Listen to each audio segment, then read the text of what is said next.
یہ جو 6 مستحقین جو بیان ہوئے ہیں، ان میں جو ترتیب ہے وہ بڑی اہمیت کی حامل ہے، بڑی فطری ترتیب۔ سب سے پہلا حق انسان پر جو ہے وہ اپنے قرابت داروں کا ہے۔ یہ در حقیقت سوسائٹی کی تنظیم کے لیے بڑا بنیادی اصول ہے، الاقرب فالاقرب۔ پہلے جو قریب ترین ہے وہ مستحق ہے، آپ اس کے ساتھ اس سے سلوک کریں، پھر اس کے بعد جو اس سے قریب تر ہے، پھر اس کے بعد جو اس سے قریب تر ہو۔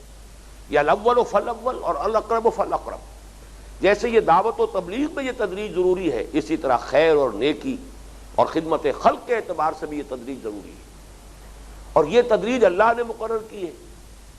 ہوتا کیا ہے بسا اوقات کہ ہو سکتا ہے کسی شخص کے اپنے حقیقی بھائی کی کوئی بیوہ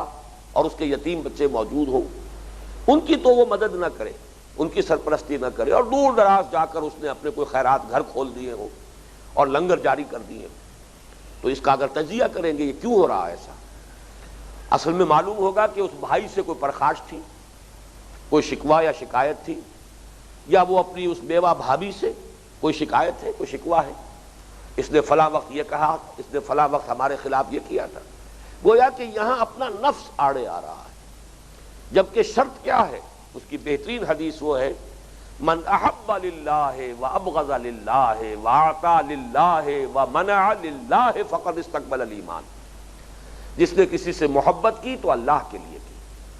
کسی سے بغض رکھا تو صرف اللہ کے لیے رکھا، اس لیے رکھا کہ اللہ کو اس سے بغض رکھنا پسند ہے، کسی کو کچھ دیا تو اس لیے دیا کہ اللہ کو اس کا دینا پسند ہے، اللہ چاہتا ہے کہ اس کو دیا جائے، اور کسی سے کچھ روکا تو اس لیے روکا کہ اللہ کو پسند ہے کہ اس کو روکا جائے، اس کو نہ دیا جائے۔ اگر یہ موٹو جو ہے ان تمام چیزوں میں، محبت اور بغض اور دینا اور روکنا، اس میں اصل فیصلہ کن جو ہے اگر للہیت نہیں ہے تو معلوم ہوا کہ وہ پھر بیکار بات ہے۔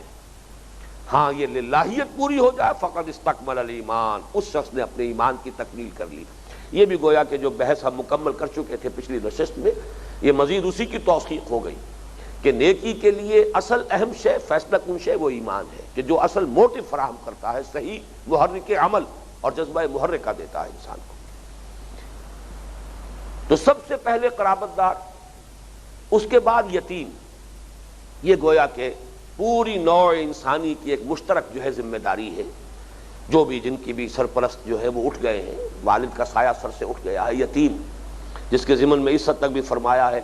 کہ انا وکافل الیتیم کہاتین یوم القیامہ،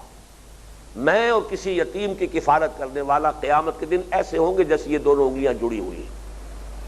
قرآن مجید میں خود حضور سے جو خطاب ہوا، فَأَمَّا الْيَتِيمَ فَلَا تَقْهَرْ وَأَمَّا السَّائِلَ فَلَا تَنْهَرْ،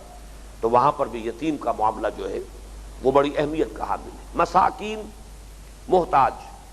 اس لفظ کی اصل ہے مسکنت۔ مسکنت کہتے ہیں کم ہمتی کو، ضربت علیہم الذلۃ والمسکنۃ وباؤوا بغضب من اللہ۔ دیکھنے میں بظاہر ایک شخص صحت مند نظر آ رہا ہے، لیکن جسے آج کل ہم کہتے ہیں نیورستھینیا کا مریض ہے، اعصاب ڈھیلے پڑ چکے ہیں، ہمت نہیں رہی، اندر سے ہمت جواب دے چکی ہے، اندر سے آدمی ٹوٹ پھوٹ گیا ہے۔ ویسے دیکھنے میں صحیح سالم نظر آ رہا ہے، جیسے فالج کا مریض ہے، آخر لیٹا ہوا ہے، نظر آ رہا ہے صحیح سالم ہے، اس کے تمام اعضاء صحیح ہیں، بالکل درست ہیں، لیکن یہ کہ اندر کہیں کوئی ایسی جو ہے وہ خلل واقع ہوا ہے اعصابی نظام میں کہ وہ ہاتھ صحیح ہونے کے باوجود جنبش نہیں کھا رہا۔ اسی طریقے سے پوری انسانی شخصیت بھی ہو جاتی ہے۔ تو مسکنت اس کا نام ہے، محتاج، کسی وجہ سے کوئی شخص سیلف سپورٹ نہیں کر پا رہا اپنے آپ کو، اپنے پاؤں پر کھڑے ہونے کی اس میں ہمت نہیں ہے۔ وابن السبیل، یہ خاص طور پر آج بھی کسی بھی مسافر کو کسی وقت ایسی صورتحال پیش آ سکتی ہے۔ پچھلے زمانے میں معاملہ خاص طور پر اہم تھا، نہ یہ ہوٹلز تھے اور نہ یہ سارا جو انتظام ہے، سرائے جو اگر کہیں ہے کسی نے کھول دی ہے، کسی مخیر آدمی نے کوئی دھرم شالہ ہے تو بات دوسری ہے، ورنہ یہ ہے کہ اس مسلم معاشرے میں خاص طور پر یہ کسی بھی مہمان کے لیے، کسی بھی مسافر کے لیے 3 دن کی مہمان نوازی اس کی جو ہے یہ گویا کہ ایک آبادی کے لوگوں کی اجتماعی ذمہ داری ہے۔ اور یہ ہوا کرتا تھا، خود ہمارے اپنے بچپن میں ہم دیکھتے تھے کہ مسجدوں میں جو لوگ محلے کے کھاتے پیتے لوگ ہوتے تھے، یا کوئی مسجد ہی کا فرض کیجئے کوئی چودھری ہے، محتمم ہے، تو وہ عشاء کی نماز کے وقت خاص طور پر دیر تک مسجد میں رہتے تھے کہ اگر کوئی مسافر ہو اور وہ خود سوال کرنے سے کترا بھی رہا ہو تو بہرحال دیکھ لیا جائے کہ اگر کوئی ہے مسافر یہاں تو اس کے کھانے پینے کا اہتمام ہو جائے۔ والسائلین کا معاملہ بھی بڑا ذرا وضاحت طلب ہے، اس لیے کہ بظاہر ایسا محسوس ہوتا ہے کہ شاید قرآن مجید اپنی اس تعلیم کے ذریعے سے یہ جو پیشہ ہے بیگری کا، یہ جو مانگنے کا، بھیک مانگنے کا پیشہ بن گیا ہے، شاید اس کو اس سے تقویت حاصل ہو جاتی ہے۔ سائلین کے لیے اگر یہ تاکید ہے، سائلوں کو جھڑکو مت، یہاں تک بھی فرمایا گیا کہ سائل کو کچھ نہ کچھ اگر دے سکتے ہو تو ضرور دو، خواہ وہ گھوڑے پر سوار ہو کر تمہارے پاس آیا ہو، اس لیے کہ تم نہیں جانتے کہ کسی شخص کے کیا حالات ہیں، کس مخمصے میں وہ پھنس گیا ہے۔ اب اگر اس نے تمہارے سامنے دستے سوال دراز کر ہی دیا، اپنی عزت نفس اپنی ہتھیلی پر رکھ کر تمہارے سامنے پیش کر دی، تو اب یہ تمہاری شرافت اور مروت کے منافی ہوگا کہ تم ٹھوکر مار دو۔ کچھ دے سکتے ہو دو، نہیں دے سکتے ہو معذرت کر لو، خوش اسلوبی کے ساتھ معذرت کر لینا، یہ بھی صحیح ہے۔ تو ایک طرف تو یہ اہتمام ہے، وَأَمَّا السَّائِلَ فَلَا تَنْهَرْ وَإِمَّا تُعْرِضَنَّ عَنْهُمْ ابْتِغَاءَ رَحْمَةٍ مِّن رَّبِّكَ تَرْجُوهَا فَقُل لَّهُمْ قَوْلًا مَّيْسُورًا۔ ایک طرف یہ اہتمام ہے اور تاکید ہے، اور جیسا کہ میں نے عرض کیا ایک حدیث میں یہ الفاظ آئے کہ چاہے وہ گھوڑے پر سوار ہو کر آیا ہو اور سائل ہے، اسے کچھ نہ کچھ دو۔ لیکن دوسری طرف یہ بھی ہے کہ سوال کی انتہائی مذمت آئی ہے، سوال کرنے سے روکا ہے، یہ ترغیب دلائی گئی ہے، محنت کرو، مشقت کرو، مزدوری کرو، بوجھ اٹھاؤ۔ جیسے کہ ایک حدیث جو ذرا سے لفظی فرق کے ساتھ آئی ہے حضرت ابو ہریرہ رضی اللہ تعالی عنہ سے، وہ ذرا مختصر ہے لیکن متفق علیہ ہے، بخاری اور مسلم دونوں میں ہے، اور وہی مضمون آیا ہے حضرت زبیر بن العوام رضی اللہ تعالی عنہ، جو یکے از عشرہ مبشرہ ہیں، وحواری الزبیر لکل نبی حواری وحواری الزبیر، میرے حواری ہے زبیر۔ ان کی روایت ہے جس میں آیا ہے کہ تم میں سے کسی شخص کے لیے یہ بہتر ہے کہ وہ رسیاں لے، پہاڑ پر جائے، لکڑیاں کاٹے، لکڑیوں کا گٹھا پیٹھ پر لاد کر لائے اور اسے بیچے، اور اس سے وہ اپنی عزت نفس کو بچائے۔ اللہ تعالیٰ جو ہے اس محنت کے ذریعے سے اسے اس سے محفوظ رکھے کہ وہ کسی کے سامنے دست سوال دراز کرے، پھر چاہے تو وہ شخص اسے کچھ دے دے اور چاہے تو اس کا ہاتھ جو ہے خالی لوٹا دے، یہ تو دینے والے کے اختیار میں ہے۔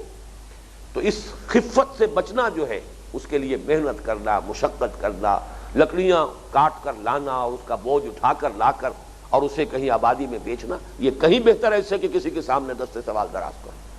تو ان دونوں چیزوں کو سامنے رکھیے کہ در حقیقت اس سے ایک بہت ہی بیلنس تعلیم سامنے آتی ہے۔ سوال کی مذمت بڑے ہی لطیف انداز میں فرمایا، الید العلیٰ خیر من الید السفلیٰ، اوپر والا ہاتھ نیچے والے ہاتھ سے بہتر ہے۔ اوپر والا ہاتھ دینے والا ہاتھ ہے، نیچے والا ہاتھ لینے والا ہاتھ ہے۔ اوپر والا ہاتھ بہتر ہے نیچے والے ہاتھ سے، یعنی کیوں نہیں تم دینے والے بنتے، کیوں لینے والے بنتے ہو؟ محنت کرو، مزدوری کرو۔ اور اس کی وہ بہترین مثال میرے ذہن میں ابھی آئی کہ جب حضور نے غزوہ تبوک کے موقع پر عام ایک اعلان کیا کہ اب اللہ کے دین پر بڑا کڑا وقت آن پڑا ہے، جو شخص جو کچھ دے سکتا ہو دے، پیش کرے، جو بھی کوئی شخص تعاون کر سکتا ہے مالی لے آئے۔ اس موقع پر حضرت ابو بکر اپنا کل اثاثہ لے آئے رضی اللہ تعالیٰ عنہ، حضرت عمر جو بھی کچھ ان کے پاس تھا اس کو نصفین میں تقسیم کر کے اس کا آدھا جو ہے گھر میں چھوڑا، آدھا لے آئے۔ ایک انصاری صحابی کے پاس کچھ نہیں تھا، مزدور، انہوں نے رات بھر محنت کی، مزدوری کی، ایک باغ میں کنویں سے پانی کھینچ کھینچ کر مشقت کر کے اور باغ کو سینچا۔ صبح کے وقت باغ کے مالک نے کچھ کھجوریں، ظاہر بات ہے کہ تھوڑی نہیں ہوگی، کچھ نہ کچھ 2-4 سیر 5 سیر کھجوریں ان کو دن رات بھر کی اس مشقت کی مزدوری کے طور پر دی۔ اب انہوں نے اس کے 2 حصے کیے، ایک حصہ جا کر گھر میں دے دیا اپنے اہل و عیال کے لیے، یہ تمہارے لیے دن بھر کا راشن ہے، اور وہ نصف جو ہے اس میں سے لا کر حضور کی خدمت میں پیش کر دیا، یہ میری جانب سے،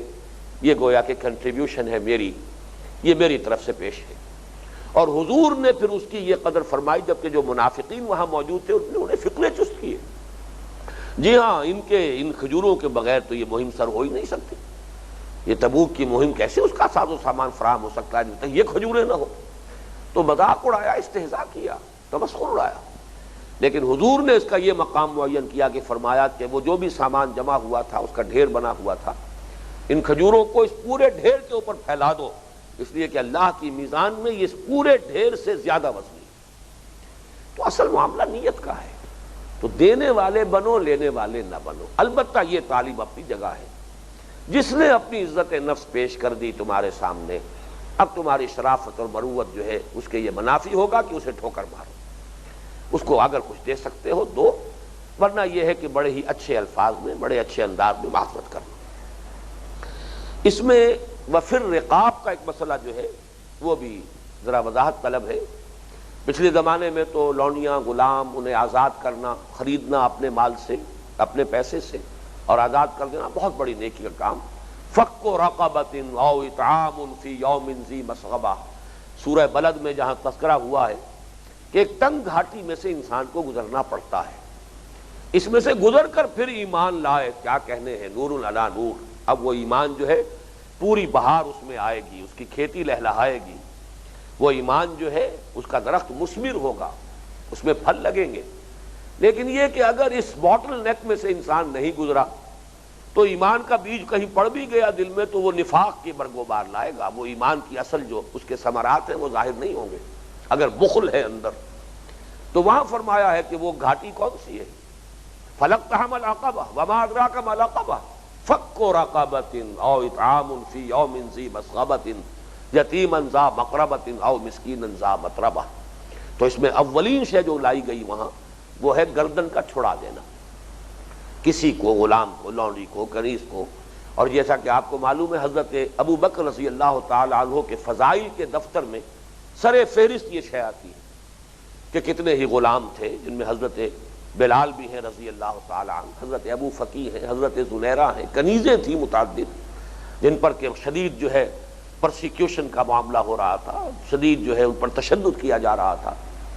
اب منہ مانگے دام دیے ہیں ہر ایک کے، جو بھی ان کے آقا اور مالک تھے اس معاشرے کے اعتبار سے، جو مانگا ہے وہ دیا ہے، اور پھر انہیں خرید کر آزاد کیا۔ لیکن یہ کہ آج کل کے زمانے میں اس کی ایک شکل یہ ہے کہ کوئی شخص کسی وقت اگر کسی ایسی صورت سے دوچار ہو جائے، کوئی قرض کے اندر جکڑا گیا، اب اگر آپ 20 میل مدد کریں گے اس کی تو یہ تو ہو سکتا ہے کہ اس کو فاقے سے بچا لیں، لیکن اس بندھن سے نہیں نکل پائے گا وہ جب تک کہ کوئی لمپ سم مدد نہ کی جائے اور ایک دفعہ اس جال سے اسے نکال لیا جائے۔ اور یہ چیز ہمارے ہاں ان کمیونٹیز میں بہت نمایاں طور پر موجود ہے، یہ جو مائنورٹی کمیونٹیز ہیں، اسماعیلی ہو، اسی طرح کی جو اور کمیونٹیز ہیں، ان کے اندر بڑا اہتمام ہوتا ہے اس کا کہ ان کا کوئی ساتھی ہے،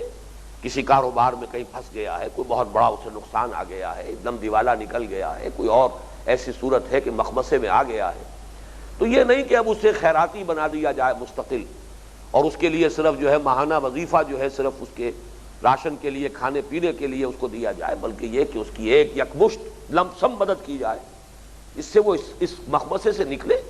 اور پھر وہ ان کی کمیونٹی کا ایک باعزت فرد بن جائے، پھر اپنے پاؤں پر کھڑا ہو جائے، بجائے اس کے کہ مستقل ایک بھکاریوں کی فہرست میں ایک بھکاری کا اضافہ ہو جائے۔ اسے ایک دم نکالو تاکہ وہ پھر اپنے پاؤں پر کھڑا ہو کر آپ کے ہی ساتھ ایک باعزت شہری کی حیثیت اختیار کرے۔ تو یہ بھی گویا کہ وفر رقاب کے ذیل میں آئے گا۔ اب اس میں ایک بات اور